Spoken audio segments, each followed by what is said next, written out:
Mes amis entendaient la vie que j'ai eue, où les gens m'attendaient, je ne suis pas venu. Si je les emmêle, si je dérange, c'est que je suis un pêle-mêle, un mélange.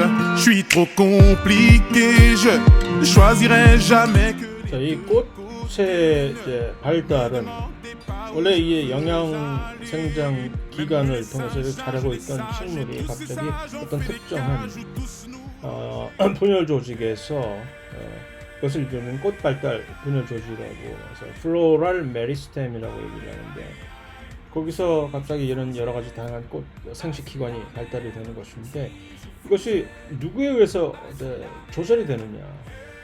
여러 가지 특정한 환경 조건을 이제 감지를 한 식물체 내에서 그것을 그 환경 조건에 대한 신호를 이렇게 전달을 해서 궁극적으로 어떤 특정한 필요한 유전자 발현을 통해서 이 세포의 조직이 완전히 서로 바뀌어 버리게 되는 거죠. 새로운 세포들이 생겨나면서 그런 것들을 이제 호르몬이 이제 관장하는 신호 전달에 의해서 이것이 조절이 된다는 것이 이제 개괄적인 스팀입니다. 이것이. 그래서 꽃을 피운다는 것은 방금 언급했듯이 vegetative growth에서 영양 생장에서 reproductive 생장으로 생식 생장으로의 완전히 전환을 하는 것이며, 그 전에는 퍼런색에 왜 이 녹색을 그러니까 이쪽들이 광합성을 했다는 얘기죠. 엽록체를 가지고 있으면서 그러다가 색깔이 바뀌죠. 빨간색 꽃, 하얀색 꽃 하는 식으로 더 이상 광합성을 하지 못한다는 얘기죠. 그러면 이제 돈을 벌다가 밥벌이를 하다가 이제 밥을 축을 내는 그런 밥충이로 변한다는 의미도 된다는 얘기죠. 이것이 물론 언제 이것이 변하느냐 하는 것은 우리가 예상을 할 수 있듯이, 언제 우리가 성인으로 이렇게 발달을 어린 아이에서 동물의 경우에처럼 다 때가 되면 다 큰다 흔히 얘기를 하듯이 이미 프로그램화 돼 있는, 예정되어 있는 그런 결정된 어떤 발달 프로그램에 따라서 이것이 진행이 되는 사안이긴 하지만, 그럼에도 불구하고 언제나 재반 환경 요인들에 의해서 환경이 바뀌면 갑자기 이것을 조정을 할 수가 있다는 얘기죠.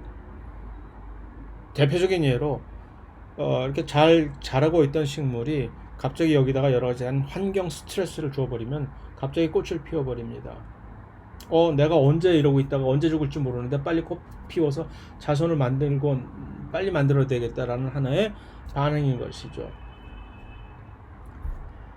그래서 모든 것은 결국 유전자들에 의한 유전자 산물에 의한 결과물들인데, 그래서 이들에 대한 발현 변화에 의해서 이것이 시작이 되는 것이죠. 그런데 식물 자체의 여러 가지 수명들이, 예를 들어서 애니얼이라고 영어로 얘기를 하는 1년생 식물들은 그냥 한 해 안에 꽃 피워버리고 씨 맺고 자기의 생활을 끝내버리는 것이죠. 2년생 식물이라고 하는 것은 바이애니얼이라고 하는데, 첫 해에는 이들은 그냥 영양 생장을 하다가 두 번째 해에 가서 꽃이나 종자를 피워버리는 그런 식물들도 있습니다. 몰랐는데 이들은 그렇다네요. 당근, 양배추 농사 지려면 2년을 기다려야 산물을 낸다는 얘기가 아니라 꽃을 피운다는 얘기죠. 산물이야 당근이야 뭐 1년만 지나도 당근 뿌리는 산물을 만들어내니까 상관없는 얘기겠지만, 페레니얼이라고 하는 다년생 식물의 경우에는 그러나 2년만 사는 것이 아니라 3년 이상 이렇게 살기 때문에 주로 이제 덩치가 큰 나무, 관목 같은 또 야생화 같은 경우에도, 그래서 이들은 매년 꽃을 피우긴 하지만 꽃을 피운 다음에 죽어버린다는 것이 아니죠. 1년생 식물과 이런 다년생 식물 간의 차이점은 꽃을 피운 후에 내가 개체로서 죽어버리느냐, 씨를 전파하고서 그것이 아니냐에 있다는 얘기겠죠. 그래서 그 꽃을 만들어내는 그 분열 조직을 우리는 플로럴 메리스템이라고 하는데, 지장부가 아니라 지상부지 이거. 누가 지장부라고 해서 지장이 아니라 손에다 장을 지지냐? 지상부에 있는 줄기에 있는 에피컬 메리스템이 쭉쭉쭉 길이 방향으로 줄기만을 만들어내고 그 옆에서 간혹가다 잎을 만들어내고 하던 그 일을 수행을 하던 그 정단 분열 조직이 갑자기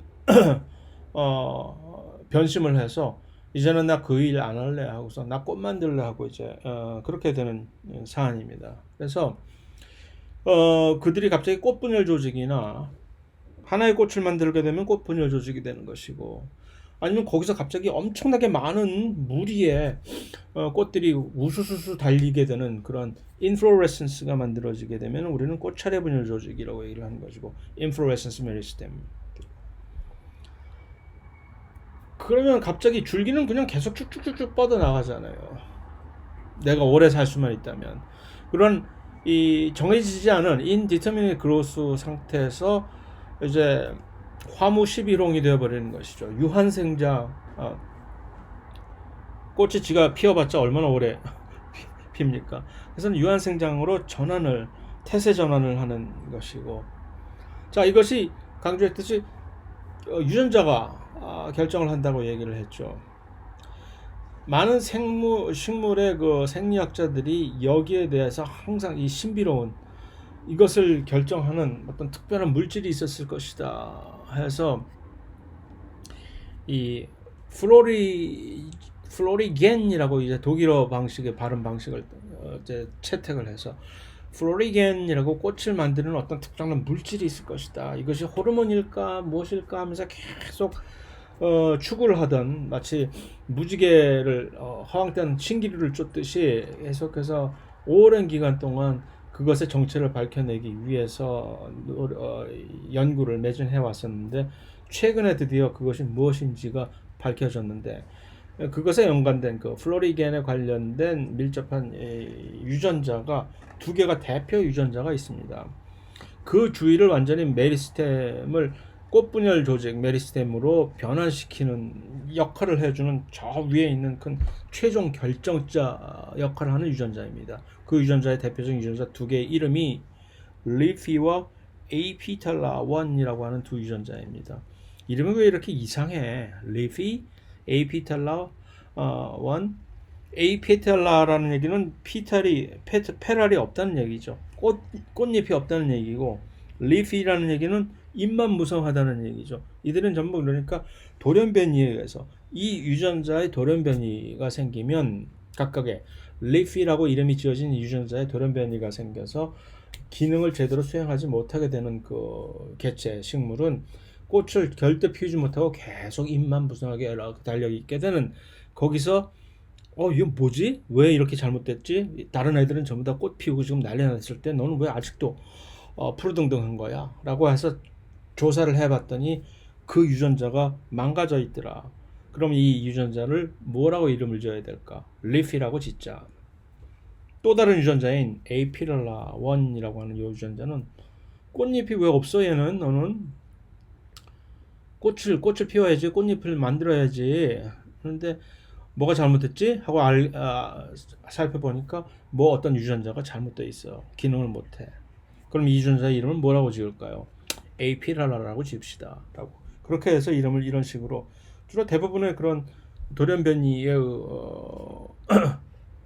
의해서 발견된 유전자의 이름은 결국 그 돌연변이가 표출하는 표현형을 따라서 짓게 되는 경우죠. 그래서 이 리프와 에이피탈라라고 하는 유전자라는 하는 것은 최상위의 꽃 분열 조직을 이제 만들 때 그것을 변화시키는 데 있어서 최상위에 있는 결정적인 그런 유전자입니다. 그래서 우리는 이들을 메리스템 아이덴티티 진이라고 얘기를 합니다. 꽃 분열 조직은 결정 유전자. 그 다음에 그 하부에서 바로 밑에 이 메리스템 아이덴티티 진들이 마치 최종 어떤 회사에 있어서 사장님이나 회장님 정도 된다라고 하면은, 그 밑에서 플로럴 올겐을 아이덴티티를 제대로 이제 실제적으로 구현을 뭐를 꽃을 이 꽃을 만들 때 어떻게 꽃잎은 몇 개로 하고 꽃 색깔은 뭘로 하고 뭐 암술은 어떤 방식으로 조절을 하고 하는 그것이 결정이 되어지는 그 일을 역할을 수행하는 유전자들이란 얘기죠. 그래서 마치 회사로 치면 실제적으로 실무를 담당하는 무슨 뭐 부장님들이라든가 또는 뭐 중역들이라든가 라고 얘기를 할 수가 있겠죠.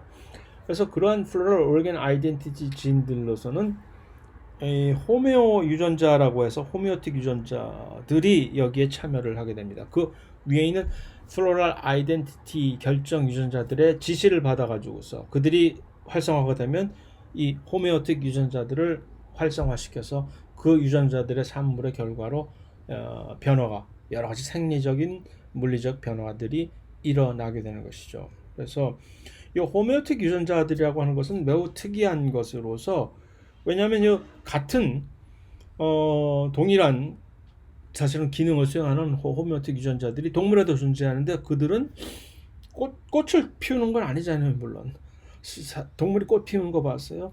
그들은 동물에 있는 요 상응하는 요 호메오틱 유전자들은 무슨 일을 하느냐? 체절 형성을 등뼈 몇 마디의 곤충의 경우에는 몇 마디를 가진 곤충을 만들 것이냐, 쥐나 사람의 경우에는 척추를 형성하고서 각각의 척추에서 뭐 다리를 어떤 식으로 결정을 이제 발을 어떤 식으로 만들 것인지 하는 그런 동물의 체절의 형성을 담당하는 유전자들이 식물에서는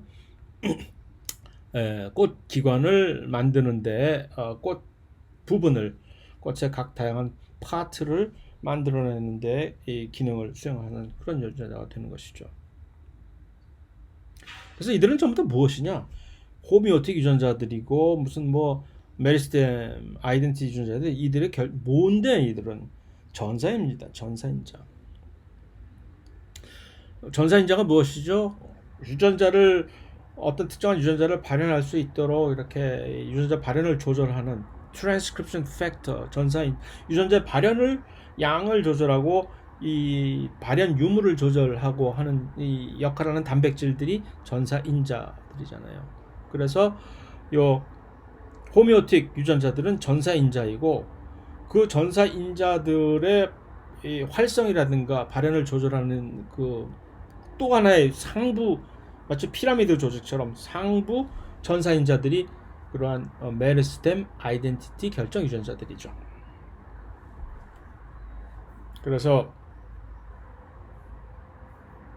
뭐 이 그림은 뭐 쓸데없는 얘기고 그것에 관한 이제 호미오틱 유전자들이 어떤 식으로 꽃 기관들을 형성하는지에 대한 모델이 요 모델 식물인 요 에기젠테라고 하는 아라비놉시스 텔리아나라고 하는 요 식물을 연구를 통해 가지고서 예를 들어서 꽃 기관들이 이렇게 있잖아요. 맨 바깥쪽으로 꽃받침을 만들고 윤생이라는 얘기는 이렇게 이렇게 돌아가면서 이렇게 이것이 구성이 된다는 뜻이고 그 다음에 이 안쪽으로 수술 그 훨씬 더 안쪽으로 심피가 이렇게 발달하는 이것이 일반적인 꽃의 구성 조직인데 방식인데 이것이 일련의 전사인자들의 호미오틱 유전자들이요 전사인자들의 어떠한 기능적인 그런 연합 활동에 의해서 이것이 결정이 되는지에 대한 그 모델이고 이제 확인된 모델이죠. 그냥 단순히 상상의 산물이 아니라 실제로 그런 식으로 활동을 하더라라는 것이 이제 밝혀졌다는 얘기인데 쉽게 예를 든다면 이런 것입니다. 그래서 A, B, C라고 하는 세 개의 서로 다른 호미오틱 유전자 전사인자들이 각각이 특별한 꽃 기관을 발달시키는데 참여하는 유전자라고 칩시다. 그러면 어떻게 이들이 이런 방식으로 일을 하냐면은 A 요 전사인자 A입니다. B 전사인자 B, C라고 하는 전사인자 C. 그런데 이들이 그냥 혼자 솔로로 일을 하는 것이 아니라 A와 B가 같이 두 개가 붙어서 결합해서 이량체 다이머로서 일을 하면 하나의 기능을 수행할 수 있는 트랜스크립션 팩터가 이렇게 형성이 되는 겁니다. 그러면 이 둘이 있어야만 어떤 특정 부위에 여기선 프로모터라고 되어 있지만 엄밀한 의미로는 이 전사인자가 붙는 지역은 인핸서라고 얘기를 해야 되지만 어쨌든 요쪽이 유전자라면은 요 프로모터 지역에서 이들이 붙어서 전사를 이렇게 활성화시키겠죠. 그러면 그 결과로 유전자가 발현이 돼서 최종적으로 무엇이 꽃잎이 만들어진다라는 얘기입니다. 그런데 나는 그러고 싶지 않고 꽃잎만 만드는 것이 아니라 이제 그러면은 만약에 이 수술을 만들 때는 어떻게 해야 할까? 그럴 때는 예를 들어서 꽃잎을 만들 때는 A와 B 두 개의 전사인자가 결합을 해서 이렇게 이것을 어떤 특정한 전사 유전자의 전사를 촉진을 시켰으나 예를 들어서 수술을 만들 경우에는 또 다른 B와 C 두 개의 전사인자가 결합을 해가지고서 또 다른 유전자에 어떤 이 수술을 만드는데 필요한 유전자들의 발현을 촉진을 시킨다라는 얘기입니다. 그다음에 반면에 꽃 받침을 만들 때는 나 혼자서 할게. 혼자서 하나의 셀프 다이머로서 그래서 그러면 특별한 다른 꽃 받침을 만드는데 필요한 유전자들이 활성화가 되고 심피를 만들 때는 어떻게 할까? C라고 하는 특별한 전사인자 혼자서 나 혼자 셀프로 다이머 만들어서 할게 하고 간단한 예를 든 것이죠. 간단하게 이해를 시키려고 해서 몇 개 되지 않은 ABC 예를 들어서 ABC라고 하는 세 개의 호미오 유전자가 어떤 식으로 해서 여러 개 훨씬 그 자기들보다 훨씬 더 많은 여러 가지 다양한 종류의 꽃 기관들을 만드는데 조절자로서 작용할 수 있느냐라는 것을 설명해 주는 모델인 것이죠, 이것이. 그래서 각자가 서로 다른 조합에 의해서 나 A와 C가 파트너를 맞으면 어떤 특정한 꽃 기관을 만들고 B끼리 서로 셀프 호모다이머라고 얘기를 합니다. 이것을 호모다이머를 만들 때는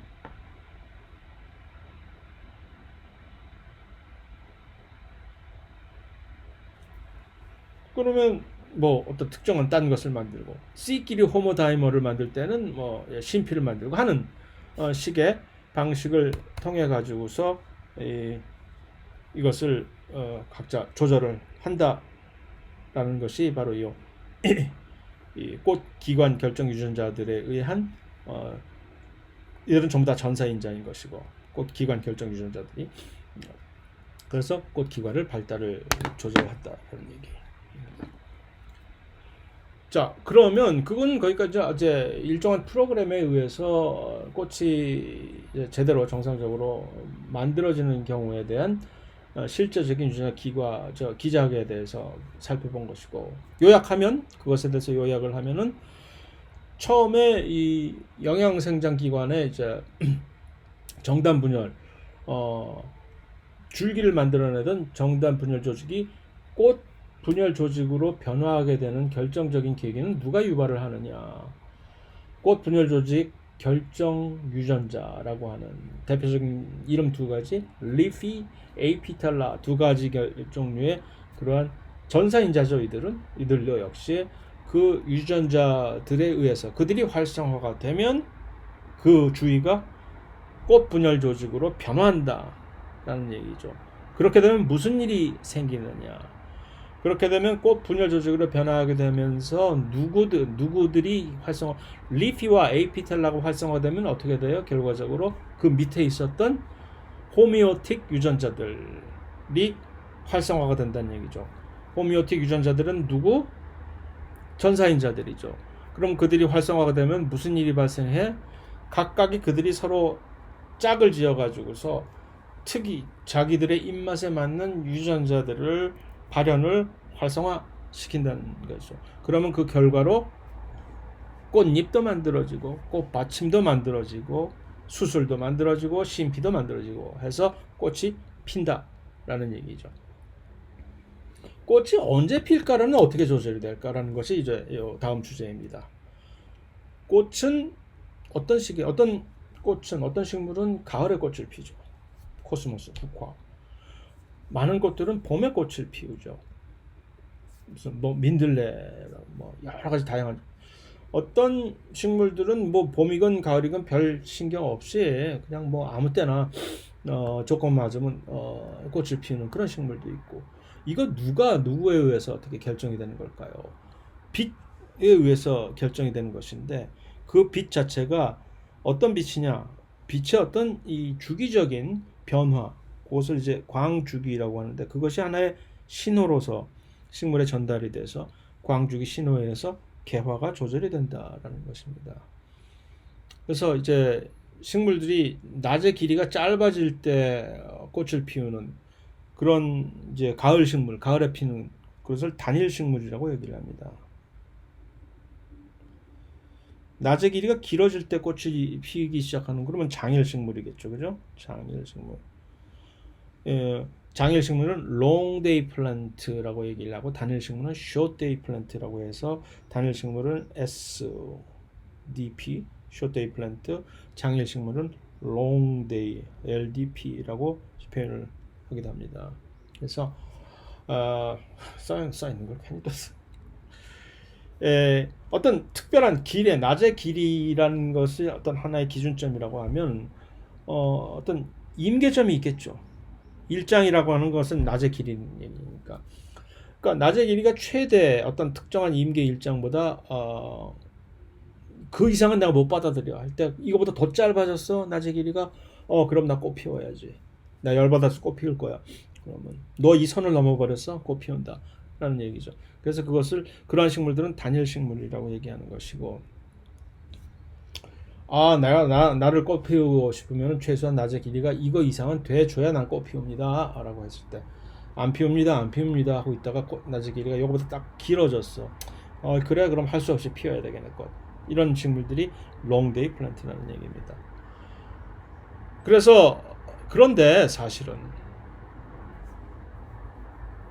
이 길이가, 예를 들어서 낮의 길이가 14시간이라고 칩시다. 그랬을 때 그러면 이제 장일 식물들이 꽃을 피울 수 있는 기간들은 낮의 길이가 이 이상은 돼야 그제서야 꽃을 이렇게 피우는 것이고, 숏데이 플랜트들은 낮의 길이가 이거보다 훨씬 더 짧아져야, 어떤 이 정도는 돼야, 그래야 꽃을 피우게 되는 것이죠.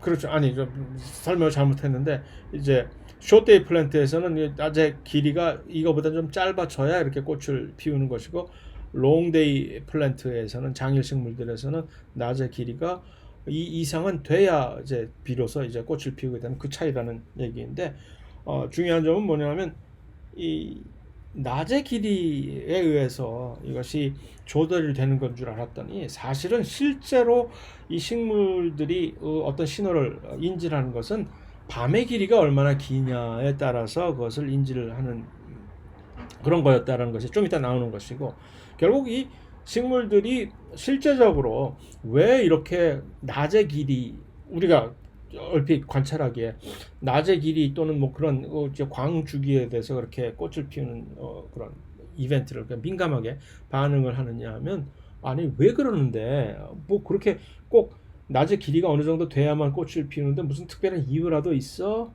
왜냐하면 그게 나한테는 개이득이거든 하는 얘기죠. 그렇게 해야, 그렇게 어떤 신호가 있어야 나는 거기에 그 신호에 특별한 조건에 반응을 한다라는 것을 정해 놔야,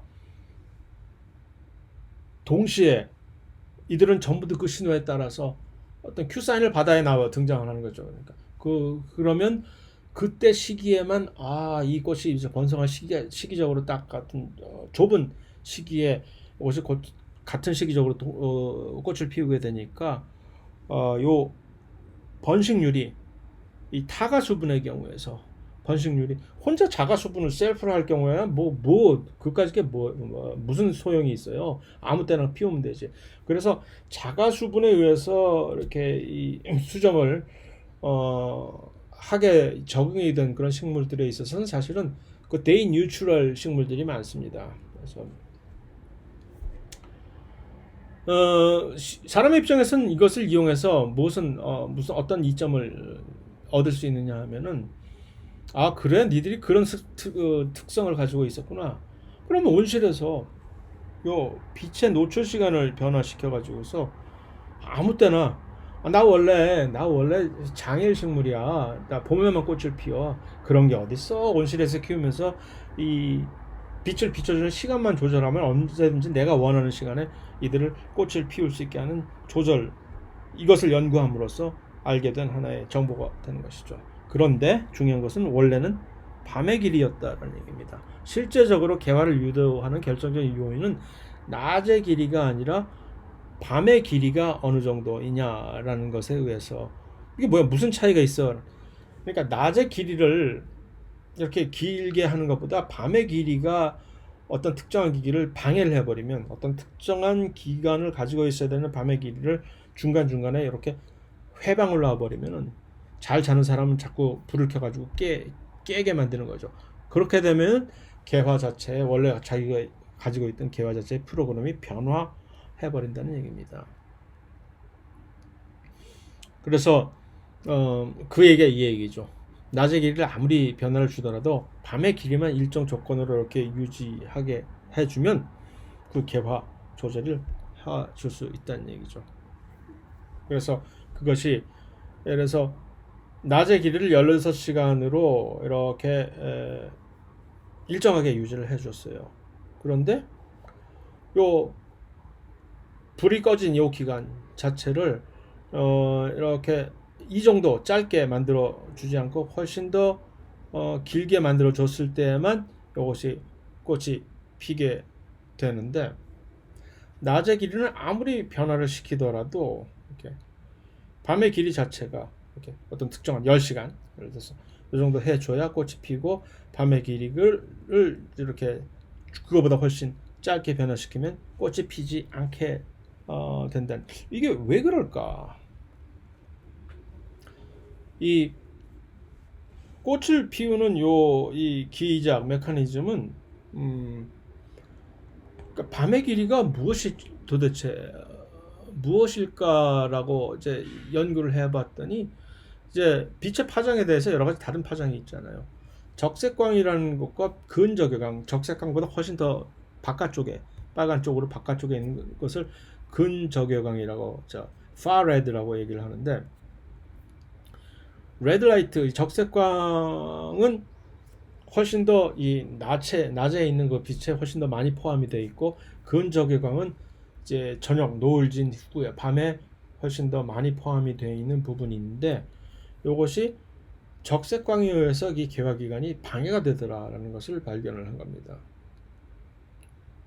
다시 말하면 밤을 이제 유지를 하고 있다가 그냥 빛을 비추는 것이 아니라 어떤 일정한 기간, 예를 들어서 10시간의 밤의 길이를 유지하고 있는 그런 조건에서 중간에 어떤 인터벌을 가지고 요 특별한 파장에 요 적색광을 가지고 이렇게 중간에 이렇게 비춰주게 되면 마치 낮이 갑자기 중간에 찾아온 것처럼 식물이 반응을 하게 되는 거죠. 중간에 게다가 왜 또 잠 깨워. 그런데 이것을, 그러한 방해를 하던 것을 적색광을 딱 비춘 다음에 곧바로 그 적색광을 비춘 다음에 바로 그 근적외광, 그거보다 훨씬 더 파장이 긴 far red light로 다시 그 후에 이것을 보충을 해주면 이 적색광에 의해서 방해받던 그 기작이 사라져 버리는 것이죠. 적색광으로 방해를 했다가 곧바로 근적외광을 다시 비춰주면, 그래서 이 두 개가, 적색광과 근적외광이 서로 이 반대의 상쇄적인 역할을 한다는 것이 이 실험에 의해서 어떤 하나의 제시가 되는 것이죠. 그런데 적색광과 근적외광을 각각에 이렇게 동시에 반응하는 물질이 있거든요. 파이토크롬이라고 하는 특별한 광 수용체인데, 한국말로 피토크롬인데 영어로 파이토, 아마 써져 있을 거예요. 영어로 없나? 파이토라는 얘기는 식물이라는 얘기고, 크롬이라고 하는 얘기는 어떤 빛을 받아들일 수 있는 어떤 피그먼트, 색소체를 보통 크롬으로 얘기를 해서 파이토크롬이라고, 제일 처음으로 식물에서 빛을 흡수하는 광 수용체로서 발견된 단백질이기 때문에 파이토크롬은 단백질입니다. 그런데 이 파이토크롬 단백질의 특이한 점은 하나의 단백질이 빨간색 적색광도 흡수를 할 수 있고 근적외광 far red light도 흡수를 할 수 있습니다. 그래서 어떤 빛을 흡수하느냐에 따라서 그 구조가 달라지게 됩니다. 이 파이토크롬은. 그래서 이 파이토크롬이 그러한 특성을 가지고 있음으로 해서 이 파이토크롬의 식물 안에서의 역할은 이 비율이 어떤 빛 안에서 far red 근적외광과 적색광 레드 라이트의 이 비율이 어떻게 되는지를 자기 자신이 이제 측정을 할 수가 있다는 얘기죠. 그러면 이것이 무엇으로 해석이 될 수 있냐면 낮의 길이 자체가 이것으로 표현이 될 수가 있는 거죠. 그러니까 낮이면은 훨씬 상대적으로 이 적색광의 비율과 PFR 요 비율이 훨씬 상대적으로 높을 것이고 낮에는 이 레드 라이트가 포션이 높은 것이고 밤이라고 하는 것은 무엇이냐면은 이 요것이 낮이고 밤이면 훨씬 더 이 far red 근적의 포션이 훨씬 더 크게 많기 때문에 요 비율이 훨씬 더 작아지는 것이죠. 떨어지는. 요것을 감지할 수 있는 능력이 왜냐면 둘 다 흡수를 해서 왜냐하면 파이토크롬은 이 far red light를 흡수를 하게 되면은 far red light를 흡수를 한 후에 단백질 자체의 구조가 변해서 활성화가 되고 반면에 레드 라이트를 이제 흡수를 하게 되면은 그 후 흡수를 한 후에는 단백질 자체가 비활성화가 되는 그런 특성을 가지고 있기 때문에 그렇습니다. 그래서 말했듯이 낮에는 이 적색광이 더 많습니다. 낮이 끝날 때쯤이면 석양이 질 때쯤이면은 이제 적색광이 전부 많아가지고서 좀 적색광을 전부 이렇게 흡수를 하게 되면은 대부분의 이제 파이토크롬들은 적색광을 흡수를 한 후에는 이 PFR 폼으로 변화가 됩니다. 파이토크롬은 적색광을 흡수하면은 PFR 폼으로 변하고 그 다음에 근적외광을 흡수한 후에는 이제 PR 폼으로 변화하게 됩니다.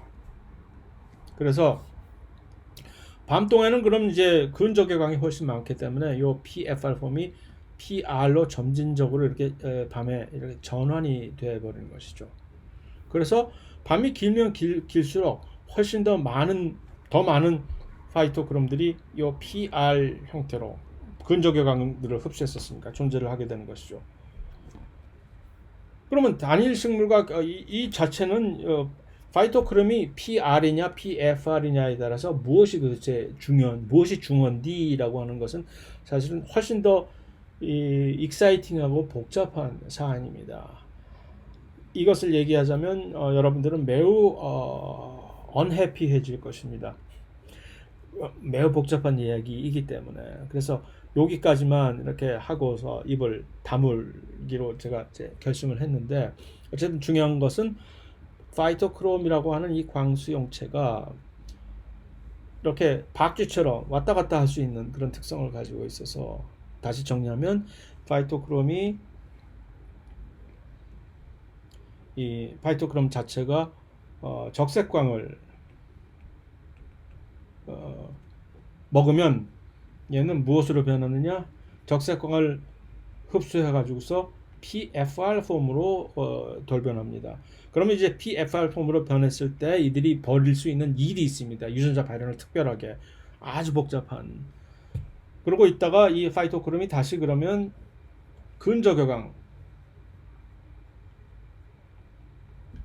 근적색광을 이렇게 받아들이면 이들은 그것을 흡수한 후에 무엇으로 변해? PR 폼으로 그것이 바로 이 PR 폼인 것이죠. PR 폼으로 변하게 됩니다. 그 다음에 그 PR 폼의 파이토크롬이 적색광을 왜 이것을 PR 폼이라고 하면은 적색광을 받아들일 수 있는 구조로 있기 때문에 PR 폼인 것이죠. 그거 받아들이면 무엇으로 변하느냐? PFR 폼으로 변한다.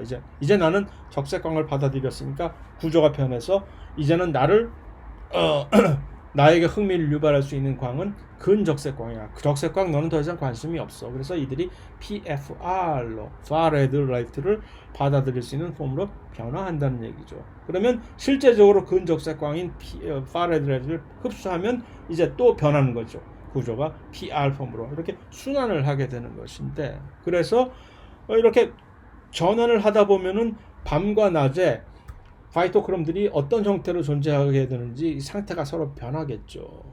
그래서 밤이 길어지면 길수록 훨씬 더 많은 양의 파이토크롬들은 PFR에서 PR로 변해 있겠죠. 밤이 길면 길수록. 그럼 낮이 되면은 다시 그들은 적색광을 받아들여서 PFR로 변하게 되는 것이고, 그래서 이 비율이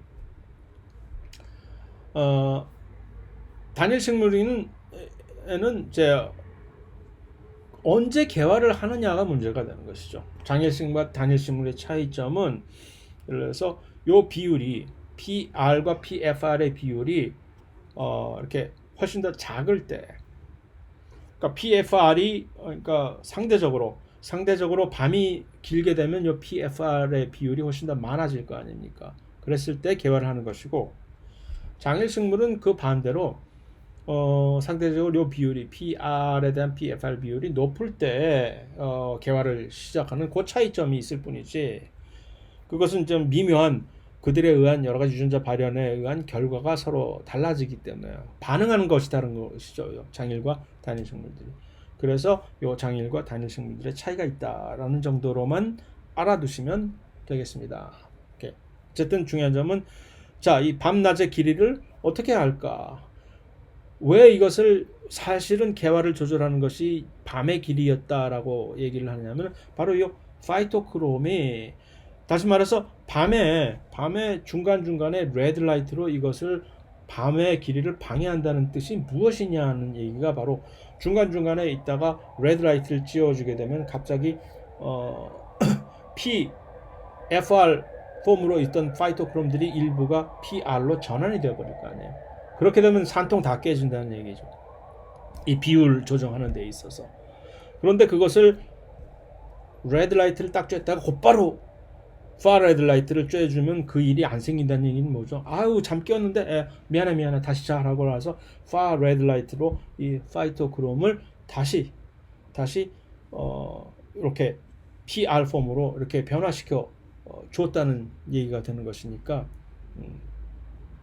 그래서 이것이 그 밤의 길이가 왜 중요하게 됐는지를 설명해주는 하나의 그 실험 결과가 이래서 나왔다는 얘기죠. 자, 요번에는 이제 개화 신호 물질을 실제로 이제 플로리겐에 대한 언급을 다시 이제 마지막으로 한번 해보고, 마지막까지는 아니겠으나 해보고 넘어갑시다. 언급을 했듯이 플로리겐이라고 하는 이 개화 신호 물질에 대한 이제 궁금증이 식물 생리학자들에 있어서 오랫동안 있어 왔었죠. 일부는 이것이 우리가 발견하지 못했던 하나의 미지의 식물 호르몬이다라고 주장을 하는 사람들도 많았고, 그랬었는데, 이거 역시 플로리겐이라고 하는 것 역시 나중에 알고 보니까 특정 하나의 이 전사인자가 플로리겐의 역할을, 그러니까 개화를 처음에 촉진을 시키는 첫 번째 최종 신호물질을 플로리겐이라고 얘기를 하는 것이죠. 이었다는 것이 밝혀졌는데, 이 역시 사실은 파이토크롬에 의해서 처음에 유발이 되는 그런 사안이었다는 것이 발견이 된 것입니다. 그래서 원래 파이토크롬들은 잎에 좀 쫙 분포를 하게 되어 있습니다. 그런데 잎에 분포한 파이토크롬들이 어떻게 해서 잎은 아니고 정단, 줄기의 정단 분열 조직에 있는 정단 부위에 있는 정단 분열 조직에 어떤 자극을 어떤 식으로 주어가지고서 이들이 꽃 분열 조직으로 변화하게 되느냐 하는 것이 일종의 수수께끼잖아요. 그랬는데, 그러면 이제 파이토크롬에 의해서, 왜냐하면 광 주기 위해서 꽃이 개화가 되고 말고가 결정이 되는 것이니까, 무언가 어떤 방식으로든 이 파이토크롬이 신호를 줘서 이들에 의해서 무엇이 유발이 되리라고 하는 것이 일단 상식적으로 우리가 생각해 볼 수 있는 얘기인데, 그러면 이 파이토크롬이 어떤 식으로 이 플로리겐을 활성화하는 것일까라고 이제 했는데,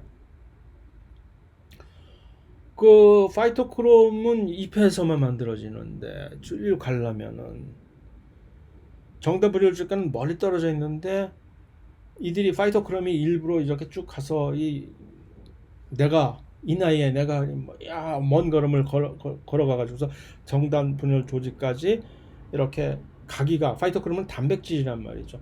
단백질이 세포 사이를 뚫고 들어가지고서 이제 전달되기가, 물론 불가능한 일은 아니지만 이게 좀 과연 그럴까라고 이제 많이 의심이 가는 그런 사안이었죠. 그런데 빛을 이제 이런 식으로 장일식물이든 단일식물이든 간에 밤낮 길이를 조절을 해가지고서 꽃을 피울 수 있는 그런 조건으로 만들어 줬음에도 불구하고 잎을 따버리면은 그 적절한 조건이 됐는데도 불구하고 꽃을 피우지 못하게 되는 그런 것을 관찰한 거예요. 또 반면에 그 정반대로 이 식물을 이제 접을 붙인다라고 해서 이 한쪽 식물의 부분을 또 다른 쪽 식물의 부분과 이렇게 같이 이렇게 붙여 놓는 것을 접붙인다고 얘기하는데, 접을 붙일 때 한쪽 식물에다가 개화를 유도한 다음에 이렇게 접을 붙이게 되면은 두 식물 전부 다 같이 동시에 개화를 하게, 그 얘기는 결국 요 개화 유도 물질 자체라는 것이 잎에서 분명히 만들어지는데, 잎에서 만들어져서 그 정단 분열 조직으로 분명히 어떤 방식으로든지 이동을 하는 물질이라는 얘기죠. 그래서 뭔가 모르겠으나 분명히 요 파이토크롬에 의해서 활성이 되는 요 개화 신호 분자를 플로리겐이라고 하자라고 해서 단도직입적으로 결론만 얘기하자면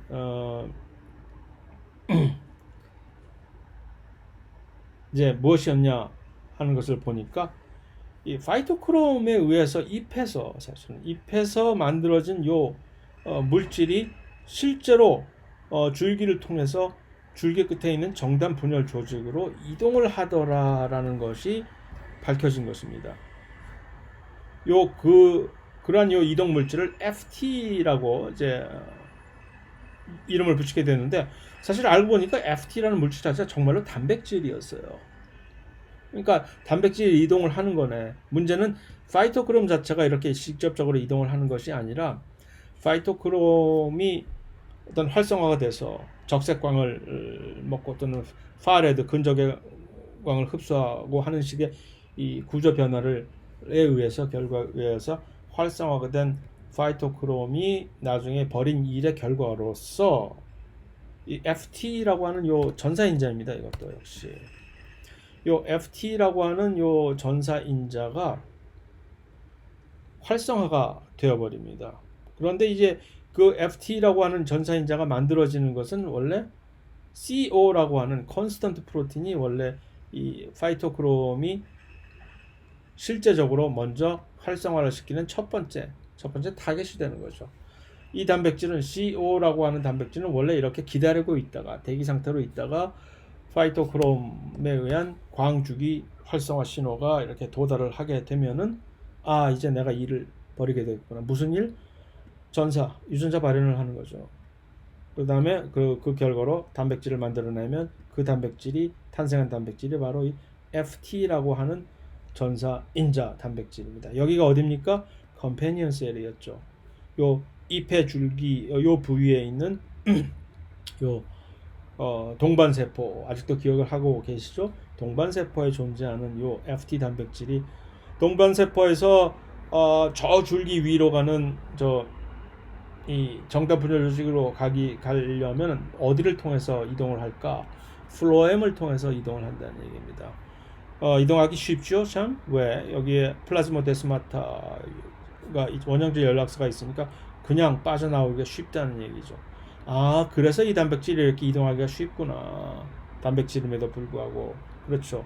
그래서 요 이 체관 요소 sieve tube element를 통해서 관을 통해서 쭉 올라가게 되는 거죠. 이렇게 보통 이 아래로 올라가는데 이 쭉 위로 올라가는 기자 요거 조금 신기하긴 하나. 그러니까 프레셔 플로 물론 이것도 역시 다른 양분이 이 정단 분열 조직으로 이동을 할 때 같이 이동을 할 수가 있는 겁니다. 그래서 CO가 정리하면 CO라고 하는 컨스턴트 프로틴이 하나의 전사인자입니다. 전사인자가 파이토크롬에 의해서 가장 첫 번째 직접적인 타겟으로 활성화가 되는 타겟이 되는 것이고, 이 CO라는 단백질은 새롭게 만들어지는 것은 아니고 원래 그냥 기다리고 있는 것이 오븐 대기조처럼 기다리고 있는데, 파이토크롬에 의해서 어떤 특정한 광주기 신호, 때가 됐다라고 알리면, 장일식물이든 단일식물이든 간에 때가 됐다라는 활성화 신호가 오면은 이제 FT를 만들 일 좀 해볼까 해서 이 유전자 발현이 결과로 FT라는 단백질이 이것이 만들어지면 이 단백질은 이동, 여기서 이 동반세포에서 일을 하겠다는 것이 아니라 너는 큰 물에 가서 놀아라 해서 이 줄기에 있는 정단 분열 조직으로 이동을 하는 겁니다. 자, 이동을 해서 왔어요. 무슨 일이 벌어지는 걸까? 뭐 하려고? 와서 내가 왔습니다 하면 이 FT는 여기 와서 누구와 먼저 짝을 짓느냐? FD라고 하는 일종의 꽃 분열 조직 결정 유전자 중에 하나입니다. FD라고 하는 Flowering Locus D 프로틴이라고 해서 이름이 FD라고 합니다. 자, 문제는 이렇게 서로 짝을 이룬다는 것이죠. 짝을 이뤄서 무슨 일이 벌어져? AP1, AP탈라원입니다. AP1. AP1이 뭐였죠? 바로 그 회장님이었잖아. 이 지역을 꽃분열 조직으로 완전히 바꿔버리는 결정을 딱 결제를 하는 회장님 AP1을 유전자 발현을 하는 것이 바로 요 조합이라는 얘기죠. FT와 FD예요. 그러면 전사 유전자 발현이 돼서 AP1 단백질이 만들어졌네요. 그러면 이제 이 지역은 무엇이 되는 거죠? 더 이상 이 줄기의 정단 분열 조직이 아니라 이제 나는 이제부터 꽃 분열 조직이야. 그럼 여기서부터 꽃이 피어나겠죠.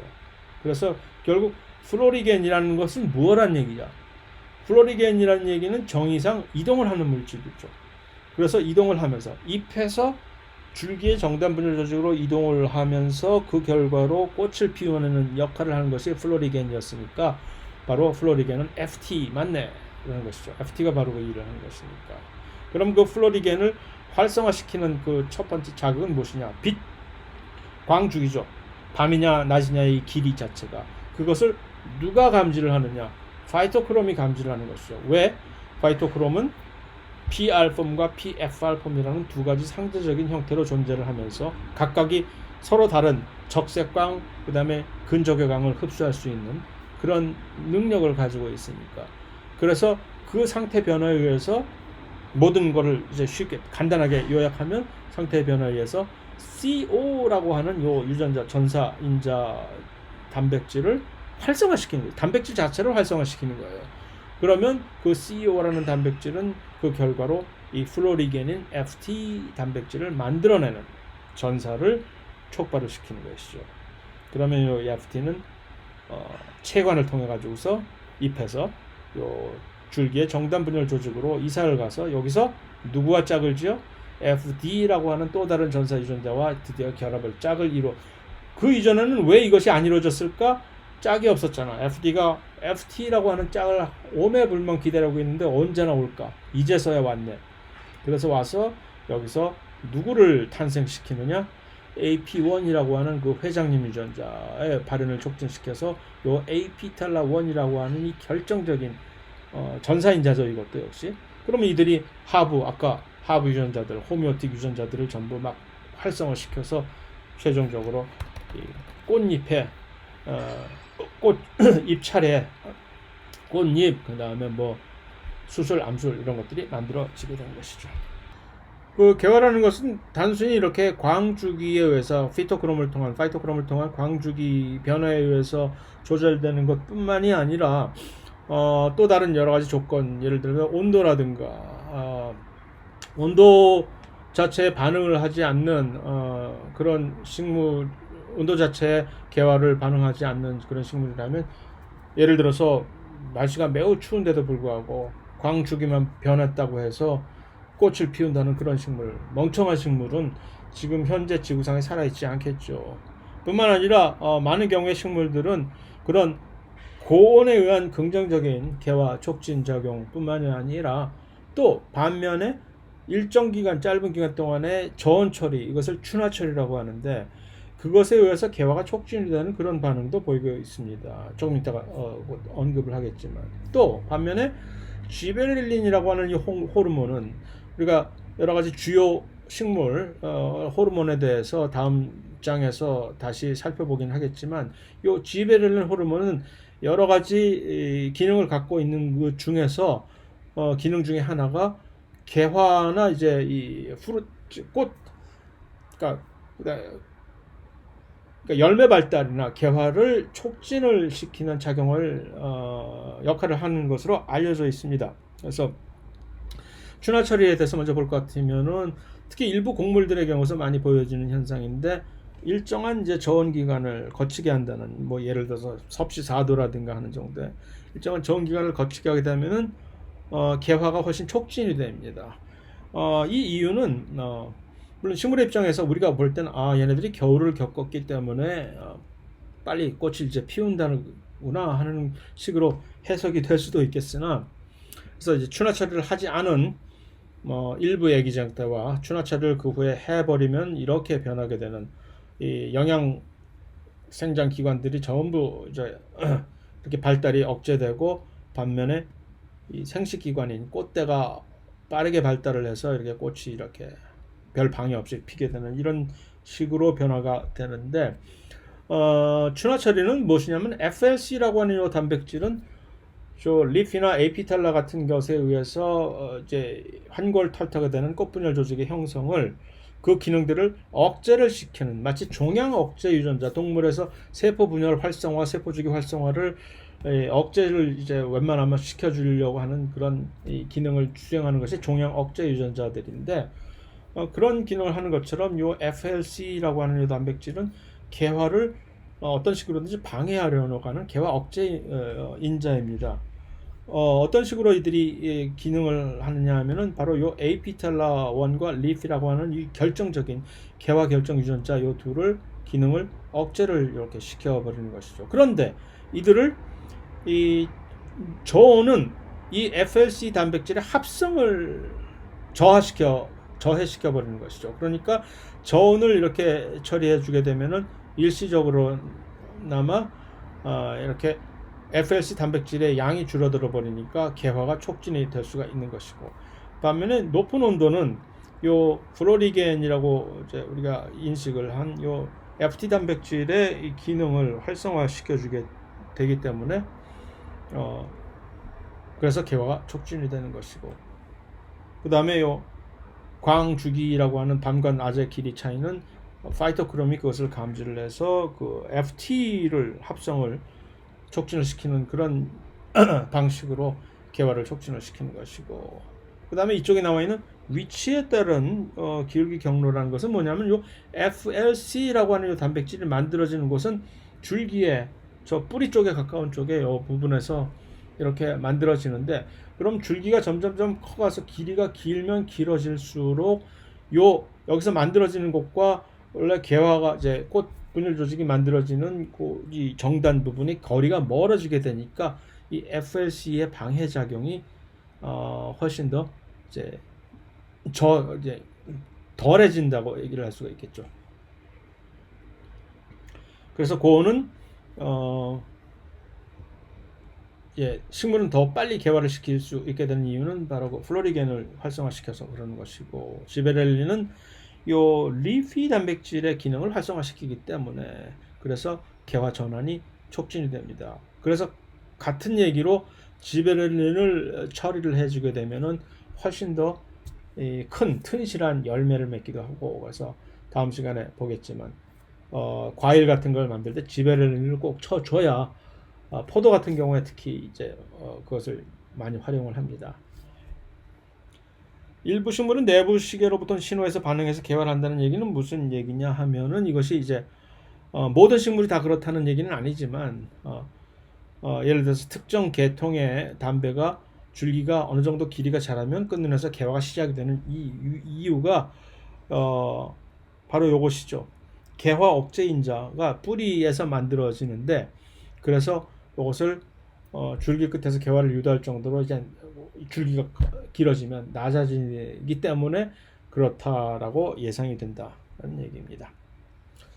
자, 빠르게 속시식물의 무성생식에 관해서 한번 살펴봅시다. 여태까지 살펴본 것은 이 꽃을 피워가지고서 수정을 통한 암술 수술이 개입을 해서 수정을 통한 유성생식이었는데, 감수 분열을 수반을 하는 무성생식이 사실 속시식물임에도 불구하고 가능합니다. 그래서 아예 처음부터 죽을 때까지 무성생식으로만 이제 생식을 하는 속시식물들도 있고, 우리가 일반적으로 무성생식이 무엇이 좋으냐라고 하는 것은 바로 이렇게 유전적으로 동일한 클론을 만들 때 훨씬 더 경제적으로 빨리 만들 수 있게 되니까 사실은 유성생식보다는 훨씬 더 효율적인 그런 생식 방식이긴 하나, 다만 급변하는 환경에 있어서는 이것이 매우 위험한 일이다라고 이제 정의를 했잖아요. 그래서 이런 골치 아픈 일들 이거 안 해도 되잖아요. 그러니까 훨씬 경제적이죠. 그런데 이제 많은 식물들이 그러니까 이 둘 다 일장일단이 있기 때문에, 장점과 단점이 있기 때문에 유성생식과 무성생식이 사실 번갈아 가면서 경우에 따라서 이렇게 왔다 갔다 할 수가 있습니다. 그 대표적인 유성생식인 vegetative reproduction, 영양생식은 뭐 딸기 같은 거, 딸기가 사실은 기는 줄기라고 얘기를 했잖아요. 이런 식으로 해서 뭐 수정을 통해서 딸기 만들어지는 거 아니고, 대나무 역시 죽순들이 이제 나오는 거, 뿌리 줄기에서 이런 식으로 뿌리를 통해서 하나씩 클론을 통해서 번식이 되는 것입니다.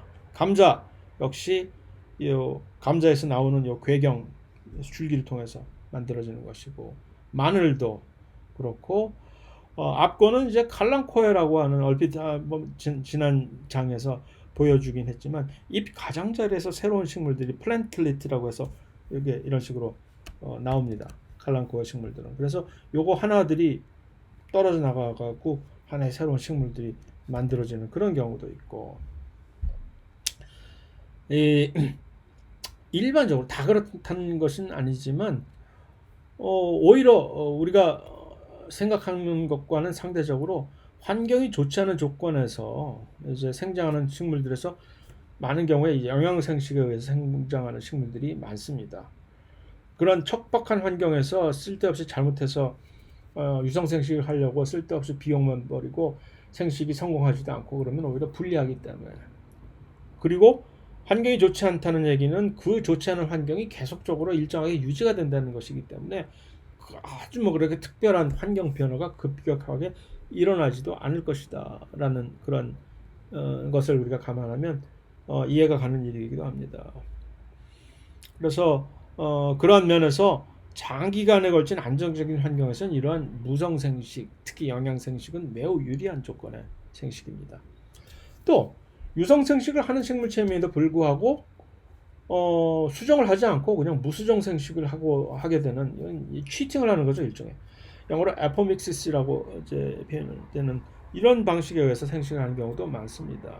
그래서 씨를 가져요. 종자를 가지는데 그 종자가 수정에 의해서 만들어진 것이 아니라 이제 속인 거죠. 무성생식에 의해서 만들어진 종자입니다.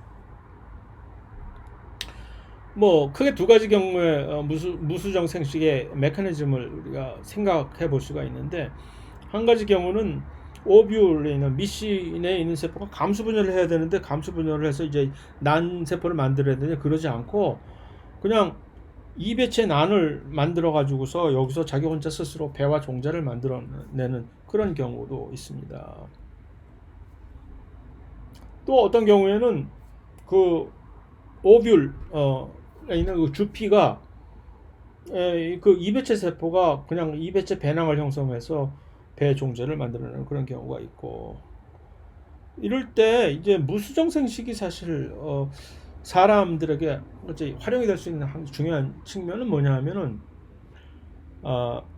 잡종을 만들 때 여러 가지 다양한 벼면 밀이면 밀, 뭐 그런 옥수수면 옥수수 이런 경우들이 각각 다양한 서로 다른 품종들이 있잖아요. 사람으로 치면 인종들이 다르듯이 그런 잡종들이 있는데 그 잡종이라는 얘기는 그런 다양한 다른 품종끼리를 교배를 시키면 이제 잡종이 생기는 것이죠. 국제 결혼을 시킨다고나 할까. 그랬을 때 이 잡종들은 사실은 왜 이 농업에서 잡종을 생산하는 것을 그렇게 관심을 보이느냐 하면은 잡종들이 우수하거든요. 그 사람의 경우도 이런 인터레이셜 메리지가 우수한 자손을 낳기 때문에 권장을 해야 되는 것입니다. 순수한 피, 단일 민족, 배달 민족 순수한 피 이런 거 없어요. 쓸데없는 얘기입니다. 다양성이 언제나 중요한 것이지. 그래서 이 잡종이 매우 중요한데 잡종 강세라고 하는데 모든 면에서 튼튼하고 생산성 높고 뭐 하는데 문제는 그 잡종을 방해하는 기작들을 전부 각자가 가지고 있어가지고서 잡종들은 거의 대부분 불임입니다. 야, 이거 문제죠. 그래서 이 잡종 불임을 해결하기 위해서 그래서 많은 농업에 종사하는 연구자들이 매우 열심히 연구를 하고 있으나 아직까지 그것을 아주 원활하게 타개를 하지 못하고 있는 그런 사안인데, 예를 들어서 근데 감귤에서는 요 무수정 생식이 자연적으로 일어나 버리기 때문에 잡종을 만들어 놓고서도 이 문제를 피해갈 수가 있습니다. 얼마나 좋아요. 그래서 옥수수뿐만 아니라 이 근교배를 통해 상당히 잡종이 훨씬 우세해요. 그런데 이제 이것이 불임이기 때문에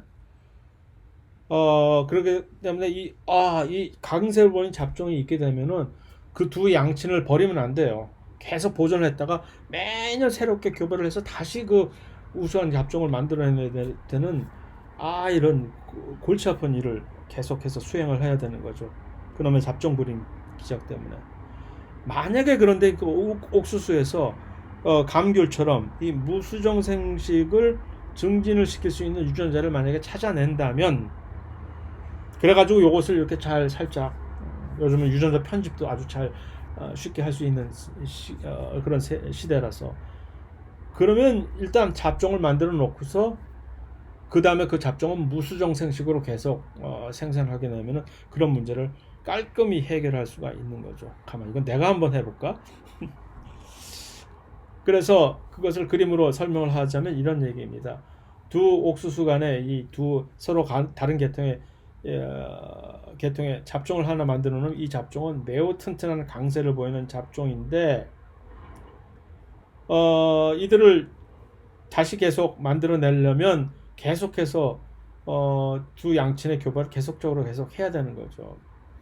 그런데 그러지 않고 이 친구를 그냥 하나 선발해서 이 무수정 생식을 통해서 하면은 그 우리가 원하는 형질을 모두 균일하게 가지고 있는 이 형태를 계속해서 앞으로 우리만의 너무 이기적인 이용 방법만 생각하는 건가는 모르겠으나 그렇다는 얘기입니다.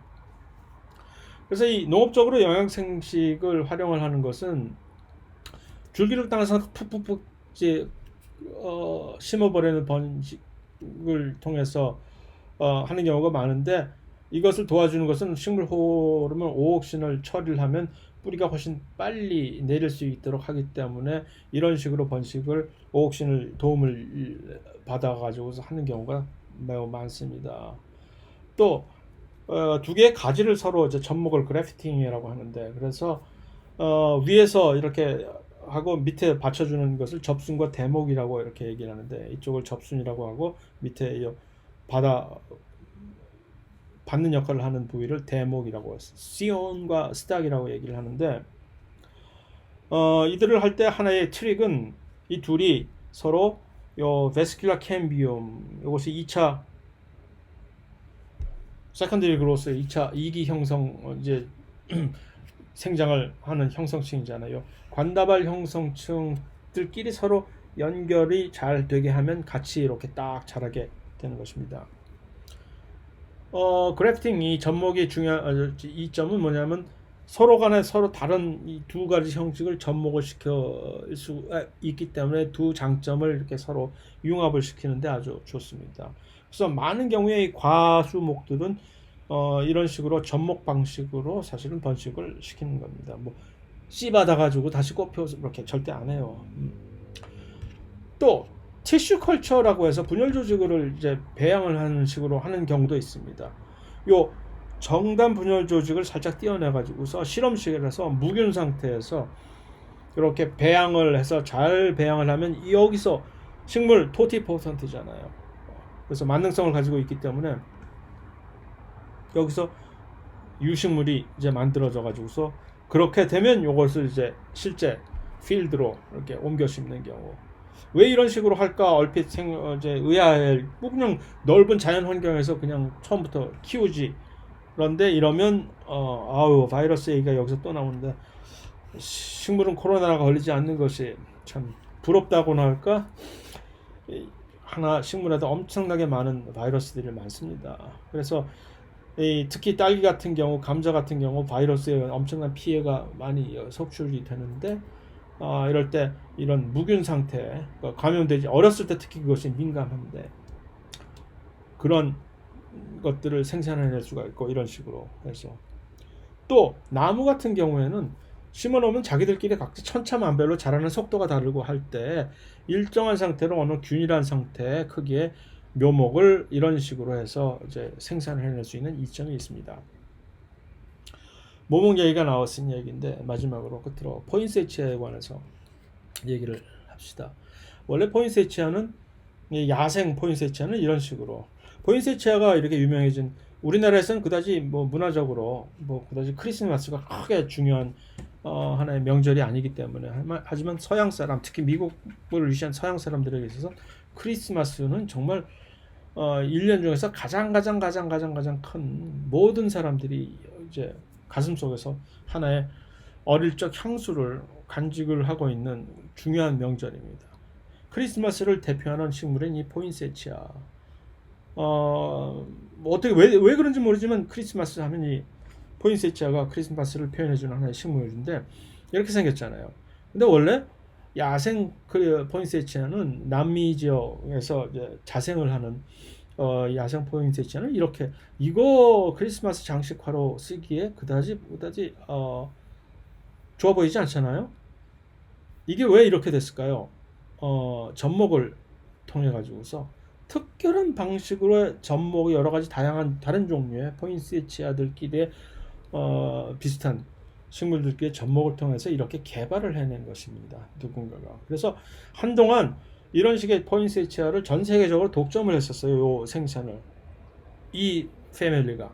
요 폴 에크라고 하는 이분이 포인세치아를 어떤 식으로 이렇게 이런 예쁜 우리가 흔히 알고 있는 그 포인세치아를 만드는 방법을 개발을 해내어 가지고서 아무한테도 안 알려주고 자기 그 회사 이제 패밀리가 독점을 해서 모든 미국의 전 지역을 100% 독점을 하고 그러다가 1980년인가에 드디어 미국 한 대학에 있는 연구자가 어떻게 해서 그런 식으로 요 포인세치아를 어떤 식으로 접목시키면 이걸 만들어낼 수 있는지를 자기 스스로 또 알아냈어요. 비밀을 훔쳐낸 건 아니고. 그래서 그 후로는 이제 이 점유도가 많이 떨어지긴 했으나 다른 사람들을 따라할 수가 있어서 그 전에는 액 패밀리의 위세는 정말 당당했었지요.